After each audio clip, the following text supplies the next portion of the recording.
నమస్తే, నేను మీ Antar Srihari Prasad, teen parenting and mind set expert. పిల్లల్ని చాలా డిసిప్లిన్ గా పెంచుదాం అనుకుంటున్నాం, కానీ వాళ్ళు మా మాటే అసలు వినడం లేదు. రెండోది, వాళ్ళు చాలా రెస్పాన్సిబుల్ గా ఉండాలనుకుంటూ ఉన్నాం, హ్యాపీగా ఉండాలనుకుంటున్నాం, లైఫ్ లో సక్సెస్ అవ్వాలని కోరుకుంటూ ఉన్నాం. కానీ ఏం చేయాలి, ఎలా చేయాలి, ఏం చేస్తే దీన్ని సాధించవచ్చు అన్నది తెలియడం లేదు. ఇవి ఈ మధ్య చాలా మంది పేరెంట్స్ అడిగిన ప్రశ్నలు.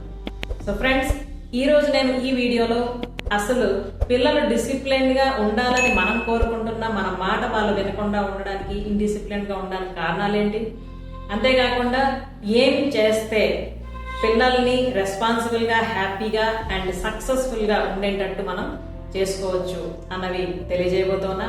నిజంగా మీరు ఒకవేళ మీ పిల్లలు రెస్పాన్సిబుల్ గా, హ్యాపీగా అండ్ సక్సెస్ఫుల్ గా ఉండాలని కోరుకుంటే వెంటనే కామెంట్ లో తెలియజేయండి RHS.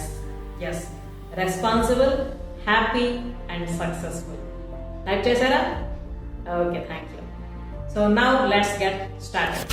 ఫ్రెండ్స్, అసలు పిల్లలు మన మాట వినకపోవడానికి కారణం ఏంటి అని అంటే 3 పేరెంటింగ్ మిస్టేక్స్. ఏంటి ఆ మిస్టేక్స్ అనగానే మనం తెలుసుకున్నాం అనుకోండి, ఖచ్చితంగా మన మాట వినేటట్టు వాళ్ళని తయారు చేసుకునే అస్త్రం మనకి దొరికిపోయినట్టేగా. తెలుసుకుందాం అనుకుంటున్నారా ఏంటో? అందులో నంబర్ 1 ఏంటంటే సజెషన్స్ విత్ ఫియర్.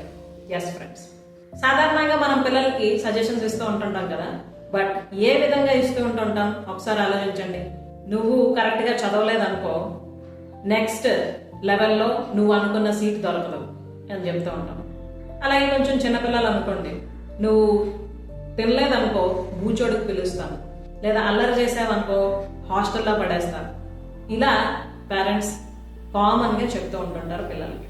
బట్ ఎప్పుడైతే సజెషన్స్ విత్ ఫియర్ అన్నది పేరెంట్స్ యూజ్ చేస్తూ ఉంటుంటారో, పిల్లల మనసులో అసలు ఆ ఫియర్ కి సంబంధించిన ఫీలింగ్ ఏదైతే ఉంటుందో అది రోజు రోజుకి దూరం అయిపోయి పూర్తిగా మాయమైపోతూ ఉంటది.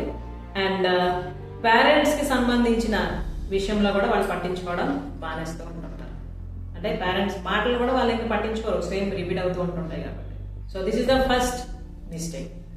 అండ్ సెకండ్ మిస్టేక్ వచ్చి multi directional parenting. Yes friends, parents అనగానే మనకు తెలుసు మదర్ అండ్ ఫాదర్ తాలూకా రోల్ అందులో ఈక్వల్ గా ఉంటుందని.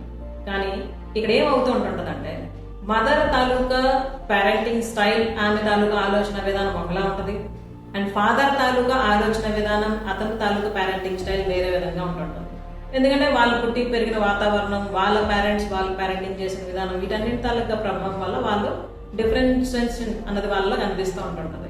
ఫర్ ఎగ్జాంపుల్, మదర్ అంటే తను చిన్నప్పటి నుంచి కూడా చాలా రెస్ట్రిక్టెడ్ గా ఉండే ఫ్యామిలీలో పెరిగిన అమ్మాయి అనుకోండి. తనేమనుకుంటదంటే, చిన్నప్పుడు నేను చాలా ఫ్రీడమ్ మిస్ అయ్యాను, ఇప్పుడు నా పిల్లలకి ఏది అడిగినా కూడా అన్ని చేస్తా, వాళ్ళు ఫ్రీగా ఉండేటట్టు చూస్తా అని తన తాలూకా ఆలోచన ఉంటుంది. అలానే డీల్ చేస్తూ ఉంటారు పిల్లలతో. బట్ ఫాదర్ ఏం ఆలోచిస్తారంటే, పిల్లలు అడిగినవన్నీ ఇచ్చేస్తుంటే వాళ్ళకి అదే అలవాటు అయిపోతుంది, అసలు మనం చెప్పిన మాట వినరు, కాబట్టి వాళ్ళని చాలా స్ట్రిక్ట్ గా ఉంచాలని అతను ప్రయత్నిస్తూ ఉంటాడు. సో ఈ 2 డేవియేషన్స్ డిఫరెన్షియేషన్ లో పిల్లలు చాలా కన్ఫ్యూజ్ అవుతూ ఉంటుంటారు. కొన్నిసార్లు వాళ్ళు అడ్వాంటేజ్ కూడా తీసుకుంటుంటారు. అంతేకాకుండా ఇక్కడ ఒక ఎగ్జాంపుల్ మీకు చెప్తా. Let us take this one small plant. ఈ ప్లాంట్ ని మనం గాని తీసుకున్నాం అనుకోండి, ఒక తోటమాలి వచ్చి దీన్ని మంచిగా ఎండ ఉన్న ప్లేస్ లో ఉంచితే బాగా పెరుగుతుంది అని చెప్పేసి ఎండలో తీసుకెళ్లి పెట్టాడు అనుకోండి. అదే ఇంకో తోటమాలి వచ్చి, లేదు లేదు దీనికి ఎంత అవసరం లేదు ఎండ, ఇది ఇండోర్ ప్లాంట్, ఇంట్లోనే ఉండాలి అని చెప్పి ఇంట్లో తీసుకొచ్చి ఉంచారనుకోండి. ఇంకో తోటమాలి వచ్చి, లేదు దీనికి ఎక్కువ వాటర్ అవసరం కాబట్టి ఎక్కువ వాటర్ పోస్తే ఇది బాగా పెరుగుతుంది అని కానీ ఎక్కువ వాటర్ పోసారు అనుకోండి. అప్పుడు ఏమవుతుంది? ఏం చేయాలి, ఎలా చేయాలి అన్నది ఒక అవగాహన లేకుండా ఎవరి మట్టుకు వాళ్ళు ఆ తోటమాలు వాళ్ళ తాలూకా ప్రిన్సిపల్స్ ని అక్కడ యూజ్ చేయడం వల్ల ఆ మొక్క ఎలా అయితే పెరగాలో అలా పెరగకుండా ఎయిదర్ చనిపోవడమో లేకపోతే గ్రోత్ అన్నది కంప్లీట్ గా ఆగిపోవడం అవుతూ ఉంటుంది. సో మన పిల్లలు కూడాను అలా మొక్క లాంటి వాళ్ళే కదా. సో ఈ విషయంలో కూడాను మిస్టేక్ జరుగుతూ ఉండడం వలన పిల్లలు అసలు ఎవరు చెప్పింది వినాలి, ఎవరుని ఫాలో అవ్వాలి అన్నది కూడాను తెలియకపోయిన విషయంలో కన్ఫ్యూజన్ లో కూడాను మన మాట వినడం మానేస్తూ ఉంటారు. అండ్ థర్డ్ మిస్టేక్ వచ్చి always as mother or always as father. Yes friends, ఏంటంటే పిల్లలకి ఎప్పుడు కూడా నో చెప్పకుండా ఏది అడిగితే అది ఇవ్వడం, వాళ్ళు ఎలా చెప్తే అలా చేయడమే కరెక్ట్ అని పేరెంట్స్ అనుకుంటూ ఉంటారు. చిన్నప్పుడు మేము చాలా అనుకున్నాం కానీ అవన్నీ అవ్వలేదు. సో మా పిల్లలకి సంబంధించి అటువంటి ప్రాబ్లమ్స్ వాళ్ళు క్రియేట్ చేయొద్దు, వాళ్ళు ఎలా కావాలనుకుంటే అలా అన్ని సమకూర్చుదాం అని అనుకుంటూ ఉంటుంటారు పేరెంట్స్. బట్ ఫ్రెండ్స్, ఇక్కడ ఒక విషయం గుర్తుంచుకోవాలి ఏంటంటే, వితౌట్ ఎనీ స్ట్రగల్ ఏదైనా పొందారు అనుకోండి పిల్లలు ఈజీ వేలో, అది పొందిన వెంటనే దాని తాలూకు వాల్యూని వాళ్ళు మర్చిపోతారు. ఓకే, అంతేకాకుండా అవి అందిస్తున్న పేరెంట్స్ తాలూకు వాల్యూని కూడా వాళ్ళు మర్చిపోతారు.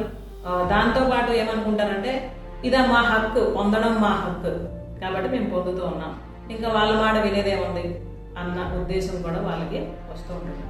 సో ఈ 3 మిస్టేక్స్ వల్ల సాధారణంగా పిల్లలు మాట వినకుండా మనం ఎలా అయితే డిసిప్లిన్ గా ఉండాలి అని కోరుకుంటున్నామో అలా కాకుండా ఉండడం జరుగుతూ ఉంటుంటుంది. ఓకే, ఇప్పుడు నేను తెలియజేసిన ఈ 3 మిస్టేక్స్ లో ఏ మిస్టేక్ ఎంతవరకు మీరు తెలుసో తెలియకో చేస్తున్నారో ఒకసారి చెక్ చేసుకోండి. చాలా మంది పేరెంట్స్ కి ఇది ఒక పెద్ద ఛాలెంజ్ అయిపోతుంది, పిల్లల్ని డిసిప్లిన్ లో పెట్టడం, అలాగే మాట వినేటట్టు చేసుకోవడం, ఎలా ఏం చేయాలి అనేసి. ఎంతో మంది పేరెంట్స్ ఎస్పెషల్లీ టీనేజర్స్ కి సంబంధించిన పేరెంట్స్ నాతో మాట్లాడుతూ ఉంటుంటారు, వాళ్ళ ప్రాబ్లమ్స్ షేర్ చేస్తూ ఉంటుంటారు. It's really a tough time to deal with అన్నది ప్రతి ఒక్కరికి కూడా రియలైజ్ అవుతుంది. సో అటువంటి పేరెంట్స్ ఎవరికైతే మేము మా పిల్లల్ని డిసిప్లైన్డ్ గా అండ్ సక్సెస్ఫుల్ గా హ్యాపీగా తయారు చేసుకుందాం అనుకుంటున్నాం అని అనుకుంటున్నారో, మేము రెగ్యులర్ గా 3 days వర్క్ షాప్ కండక్ట్ చేస్తూ ఉన్నాం on teen parenting. That is completely free.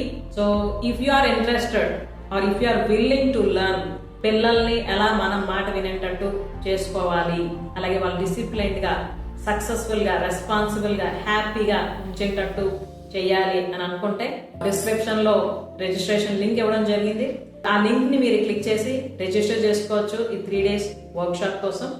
Okay, కలుద్దాం మళ్ళీ నెక్స్ట్ వీడియోలో with another most important topic. Thank you.